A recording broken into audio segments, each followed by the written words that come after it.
Herzlich willkommen bei Key4 Classic Racing. Wir fahren an diesem Wochenende zu den Technorama Classics nach Hildesheim. Im Rahmen der dortigen Technorama Oldtimer Messe findet da auf dem Flugplatz ein Gleichmäßigkeitslauf für historische Autos und Motorräder statt. Und da möchten wir dieses Jahr erstmalig teilnehmen. Wir haben die Veranstaltung schon seit einigen Jahren auf dem Schirm. Es hat aber in den letzten Jahren immer nicht geklappt.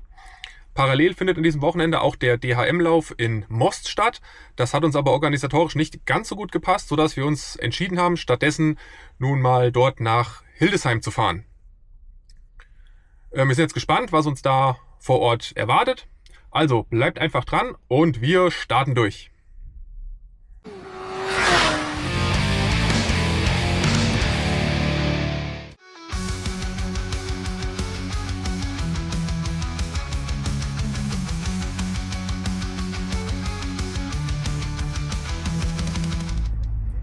So, wir sind angekommen in Hildesheim. Unser Fahrerlager steht schon.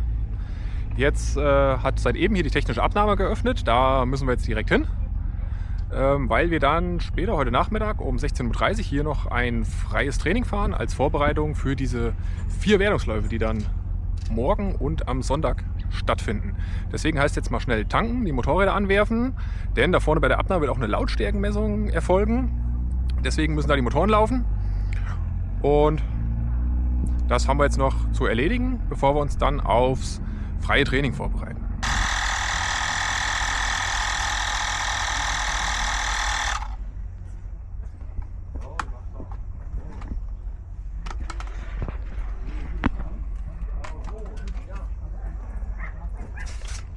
So, wie man sieht, Vorbereitungen laufen. Technische Abnahme haben wir durch, die erste Fahrerbesprechung auch. Und jetzt geht es hier gleich noch auf ein freies Training. Ganz locker, ein bisschen Streckenbesichtigung machen. Wir sind ja das erste Mal hier. Und ein bisschen vorbereiten dann für die Wertungsläufe morgen.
Ja, unser freies Training waren jetzt leider nur 1,5 Runden plus eine Runde hinterm Safety Car. Dann gab es einen schweren Sturz in einer Schikane, woraufhin das Training dann durch die rote Flagge abgebrochen wurde. Jetzt hat es sich ein bisschen zugezogen, aber auch gut mal ein bisschen abgekühlt. Ja, jetzt somit haben wir halt die Strecke mal gesehen, aber eine wirkliche Linie oder Bremspunkte konnte man da jetzt natürlich nicht rausfahren in der kurzen Zeit. Morgen früh geht es dann schon auf den ersten Wertungslauf. Da müssen wir dann mal gucken, dass wir da schnellstmöglich unseren Rhythmus finden, dass wir da vielleicht dann was reisen können. Jetzt haben wir noch zu Abend gegessen, schauen uns die anderen Klassen noch an und ja, dann machen wir uns hier noch einen schönen Abend und dann geht's morgen früh weiter. Ja, guten Morgen, willkommen zurück hier aus Hildesheim. Wetter sieht schon mal wieder super aus. Gestern Abend ging hier noch ein schönes Gewitter runter. Da haben wir hier noch gestanden, haben unser Zelt festgehalten. Hat dann auch nachts geregnet. Aber jetzt ist alles soweit wieder abgetrocknet. Also beste Voraussetzungen jetzt hier für den ersten Wertungslauf. Unsere Startvorbereitungen laufen schon. Tanken und jetzt gleich umziehen. Und dann geht es wieder raus auf den Flugplatz zum ersten Wertungslauf. Wie die Wertung genau abläuft, das wissen wir jetzt noch nicht so ganz. Auf jeden Fall haben wir keine Transponder an den Motorrädern. Es wird wohl die Rundenzeit mit einer Lichtschranke gemessen und dann die Startnummer dazu händisch notiert. Wie viele und welche Runden da jetzt wie gemessen werden, das ist uns auch noch nicht so ganz klar. Da müssen wir uns dann einfach mal überraschen lassen. Da wir gestern natürlich auch kein richtiges Training hatten, müssen wir da jetzt mal schauen, was da mit der bedingten Streckenkenntnis da möglich ist, da eine gute Linie zu finden und vor allem auch gleichmäßig zu fahren. Also wahrscheinlich erstmal nicht ganz auf der letzten Rille. Und ich nehme euch dann aber natürlich wieder mit in einem Onboard-Video auf der Yamaha RD hier auf den Flugplatz. Da steht ein Kollege auf dem Dach von seinem Transporter und beobachtet hier die Szene. Also, wie gesagt, jetzt geht es in einem Onboard-Video raus auf den Flugplatz. Viel Spaß und bis gleich.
So, ich denke, man hat es im Video gesehen.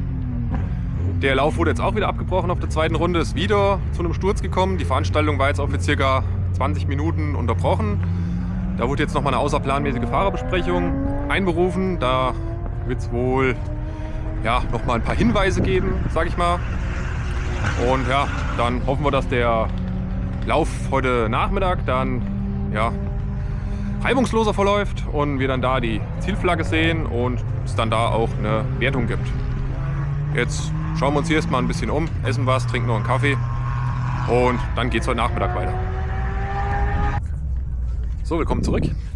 Jetzt bereiten wir uns auf den zweiten Wertungslauf des heutigen Tages hier vor. Wetter passt. Es gab noch mal eine außerordentliche Fahrerbesprechung. Da wurde noch mal so ein bisschen auf Disziplin und so ein paar Punkte hingewiesen.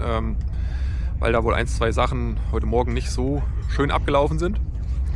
Ja, und jetzt hoffe ich, dass wir da mal mehr als 2 Runden zusammenkriegen, dass das Ganze jetzt mal ohne Zwischenfälle über die Bühne geht und dass ich euch da auch noch mal ein paar schöne, flotte Runden einfangen kann. Die Kamera kommt aufs Motorrad und wir starten durch. Viel Spaß und bis gleich.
So, der zweite Wertungslauf ist durch.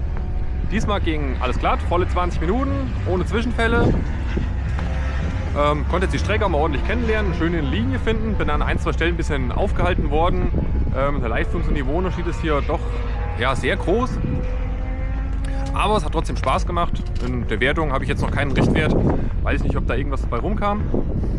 Und als Kompensation für den Abbruch heute Morgen dürfen wir jetzt heute am späten Nachmittag als letzte Klasse nochmal 15 Minuten auf die Strecke. Und von daher ruhen wir uns jetzt so lange ein bisschen aus. Und dann gibt es hier heute am späten Nachmittag noch einen Lauf.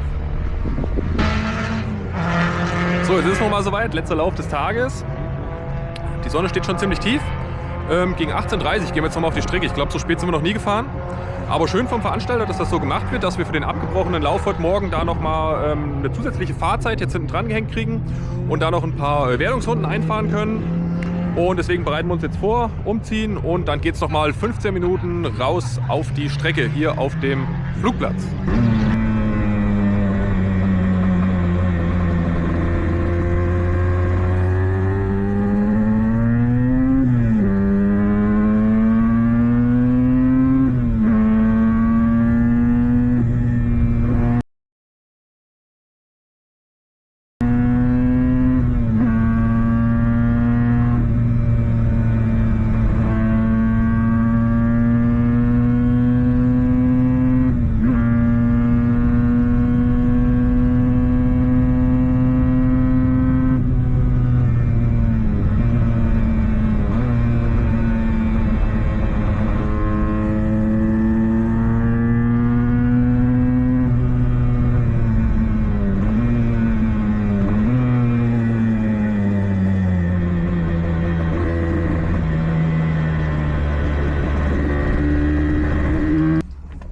So, das war's für heute hier am Samstag aus Hildesheim.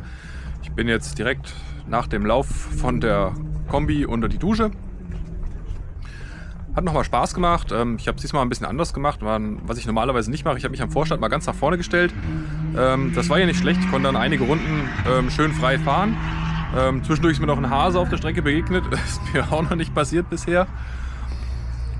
Und deswegen habe ich mal kurz mit der Gashand gezuckt, weil ich nicht wusste, wo er wo er jetzt tatsächlich genau hinläuft. Aber er war dann relativ schnell wieder unten von der Strecke. Jetzt machen wir uns hier noch einen schönen Abend und dann haben wir am morgigen Sonntag nochmal 2 Läufe. Also bis dann. Ja, guten Morgen und willkommen zurück hier in Hildesheim. Wir haben jetzt heute Morgen schon unseren ersten Wertungslauf gefahren. Und ich denke mal, Onboard-Aufnahmen habe ich hier genug eingefangen. Das Wetter hat sich ein bisschen zugezogen. Es soll jetzt heute Vormittag wohl auch noch mal regnen. Aber nichtsdestotrotz gehe ich jetzt noch mal hier auf eine Platzrunde durchs Fahrerlager und fange hier noch mal ein paar Eindrücke für euch ein. Also viel Spaß!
So, das war die Fahrerlagerrunde. Ich denke, man sieht es hinter mir, es zieht sich ziemlich zu. Ich denke mal, dass hier gleich der Regen runterkommt. Für uns steht jetzt heute Mittag eigentlich noch ein Lauf auf dem Programm. Ja, durch ein paar gewisse Umstände bin ich jetzt noch nicht sicher, ob ich den zweiten Lauf im Regen dann tatsächlich nochmal starte. Dazu wird es am Ende des Videos nochmal insgesamt ein kurzes Fazit geben, mit dem ich das nochmal erläutere. Also bleibt auf jeden Fall bis zum Ende dran. Da lasse ich dann die ganze Veranstaltung hier für euch nochmal ein bisschen Revue passieren. Jetzt schauen wir mal, wie sich das Wetter entwickelt. Essen noch eine Kleinigkeit, trinken Kaffee und dann mal schauen, wie es nachher aussieht, ob wir da nochmal auf die Strecke gehen. Ja, das Wetter hält einigermaßen. Leichte Regentropfen, aber es soll laut Wettervorhersage weitestgehend trocken bleiben. Deswegen bereiten wir uns jetzt doch noch hier auf den zweiten Lauf des Tages vor. Wir haben eben mal geguckt, die Tribünen, die Zuschauerbereiche sind gut gefüllt und da wollen wir auch noch ein bisschen was bieten. Und solange jetzt nicht das Wasser auf der Strecke steht, drehen wir da jetzt noch ein paar flotte Runden. Also, los geht's!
So, pünktlich zum Feierabend, regnet es nochmal schön. Wir haben schon alles eingeladen, warten jetzt drauf, dass der Regen ein bisschen nachlässt. Dann packen wir hier noch unser Vorzelt ein. Dann schauen wir noch mal vorne in der Auswertung, was es jetzt hier letztendlich gegeben hat. Und dann treten wir erstmal den Heimweg an. Ja, willkommen nochmal. Wir sind zurück aus Hildesheim. Ich hatte es ja versprochen, dass ich hier am Ende nochmal eine kurze Zusammenfassung oder ein kurzes Fazit des Wochenendes ziehe. Und das möchte ich hiermit tun. Ich habe es ja zu Anfangs erwähnt, wir waren das erste Mal dort auf der Technorama in Hildesheim. Wussten also noch nicht so ganz, was uns da erwartet. Abschließend und zusammenfassend kann man sagen, dass die Veranstalter da aus diesem Flugplatz und den angeschlossenen Nebenwegen da eigentlich das Optimum rausgeholt haben, um da einen entsprechenden Rundkurs da abzustecken und zu generieren. Das hat sich ganz gut fahren lassen und hat wirklich Spaß gemacht. Es war eine tolle Atmosphäre da über das Wochenende, sehr, sehr großes Zuschauerinteresse, gerade am Samstag, so um die Mittagszeit oder am frühen Nachmittag. Da war die Tribüne da im Startzielbereich wirklich sehr, sehr gut gefüllt und auch entlang der Strecke wirklich sehr, sehr viele Zuschauer. Das macht natürlich als Fahrer auch immer Spaß. Auch im Fahrerlager, ich habe wieder einige alte und neue Bekannte getroffen, habe mich wieder viel unterhalten, gute Gespräche geführt, auch ein, zwei neue Bekanntschaften geknüpft. Ja, natürlich so, wie es sein sollte.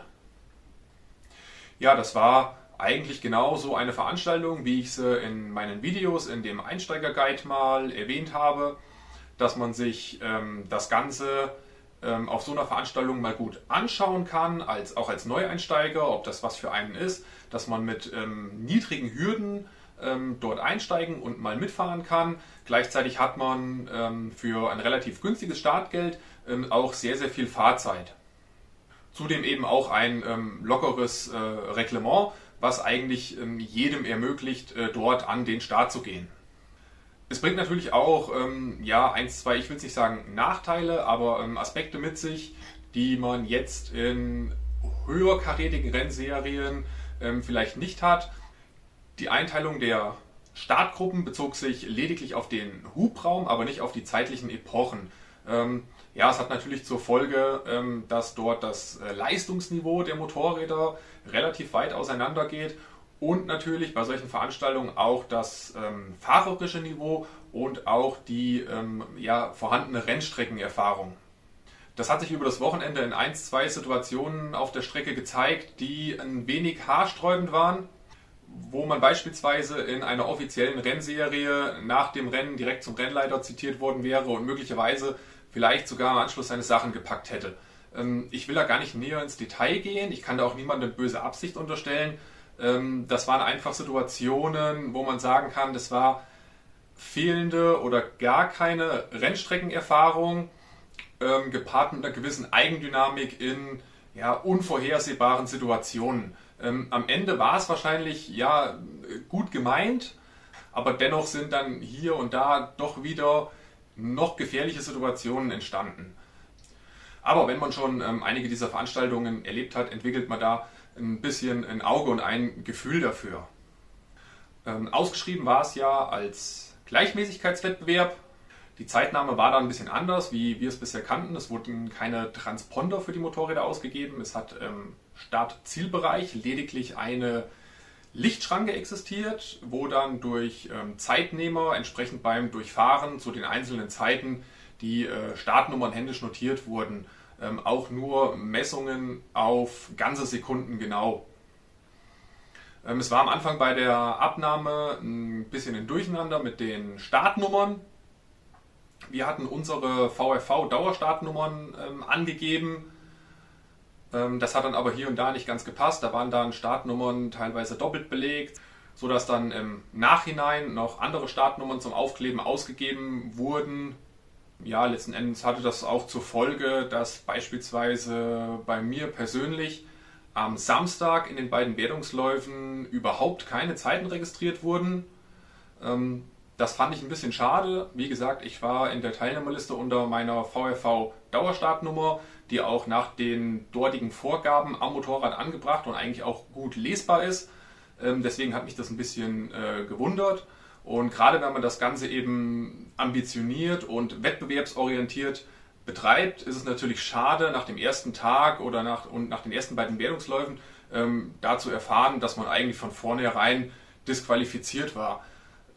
Da hätte ich mir gewünscht, dass man vielleicht gerade nachdem der erste Lauf nach 2 Runden abgebrochen wurde, mal eine Durchsage gemacht hätte, man soll doch mal bitte zum Zeitnehmer oder zur Rennleitung kommen, dass man, um dann das dort zu besprechen, dass beispielsweise die Startnummer nicht richtig erkannt werden kann oder die Zeiten nicht registriert werden können. Das ist nicht passiert. Das Ganze wurde mehr oder weniger mit einem Schulterzucken quittiert. Es war eigentlich ein bisschen schade, wenn man sich darauf einstellt, dass man zu einem Gleichmäßigkeitswettbewerb fährt und da von vornherein versucht, seine Erfahrungen da ein bisschen auszuspielen und es dann im Nachhinein eigentlich umsonst war. Am Sonntag wurden meine Zeiten registriert. Das sah auch in der Gleichmäßigkeit gar nicht so schlecht aus. Ja, deswegen war es eigentlich umso mehr schade, weil wäre der Samstag ähnlich verlaufen, wäre ich da wohl auch möglicherweise bei den vorderen Plätzen dabei gewesen. So durften sich eben andere über die Podestplätze und über die Pokale freuen, ist nicht schlimm. Wir haben trotzdem Spaß gehabt, war ein tolles Wochenende. Wir haben ein paar schnelle Runden gedreht, viele neue Eindrücke mitgenommen. Ob wir jetzt nächstes Jahr wieder in Hildesheim am Start sind, kann ich jetzt noch nicht sagen. Eventuell, wenn die Yamaha TZ bis dahin am Start ist, um die dort mal vielleicht ein bisschen zu testen und einzustellen. Dafür ist diese Veranstaltung eigentlich ideal. Ich hoffe, das Video hat euch trotzdem gefallen.